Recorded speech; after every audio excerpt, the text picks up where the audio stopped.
Indépendance, cha-cha, tozumiye. Oti kwanza, cha-cha, tubakidi.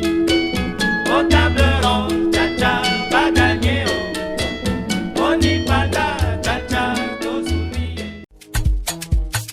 Cette musique en fond sonore est en cours de téléchargement par un groupe de jeunes dans la salle du point numérique communautaire de Kondé. Dans cette salle se trouvent plusieurs ordinateurs installés avec une connexion à haut débit. Plusieurs jeunes hommes et femmes présents dans cette salle ont les yeux fixés devant les écrans d'ordinateurs et d'autres tête baissée dans leur smartphone. La plupart, ils suivent les chaînes des médias en ligne et d'autres suivent les cours à distance. Ce sont là, entre autres, les atouts de l'investissement du numérique au Bénin. Ils témoignent. Aujourd'hui, tu n'as pas besoin de se déplacer pour aller payer ta facture d'SB ou bien de l'eau. Actuellement, nous sommes dans une pandémie de coronavirus. Donc, on est en train de faire des cours en ligne.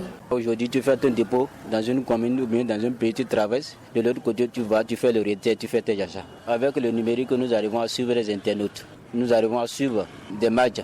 Avec l'Internet, nous arrivons à écouter la radio, nous suivons la télévision. La mauvaise connexion et les arnaqueurs sont entre autres les difficultés du numérique au Bénin. Sekefiak Arnaud et Lafia Mora Idrissou confirment. Et la connexion passe de manière bizarre, ça ne revient pas. Ils piratent les comptes Facebook des gens. Monsieur, je t'ai vu, tu es en train de faire la pornographie. Pour éviter de tomber dans la main des arnaqueurs, Thiaou Donad, directeur de TIC Agrobusiness Center de Nati Tengu, propose quelques solutions. Veillez à ce que lorsque vous quittez votre compte, que vous vous déconnectez. Par exemple, on vous dit que vous avez gagné quelque chose. Et si vous commencez par vous y intéresser, ils vont vous arnaquer. D'éviter aussi de partager aussi les photos. C'est ça parfois d'autres utilisent pour pouvoir faire des chantages avec eux. Face aux difficultés de connexion, le ministère du numérique et de la digitalisation est à pied d'œuvre. Ahmed Sakayarou est le directeur de cabinet de ce ministère. De nouveaux plans de couverture et de qualité sont mis en place. Il convient de mentionner que ces nouvelles décisions induisent des mesures de qualité expérientielles.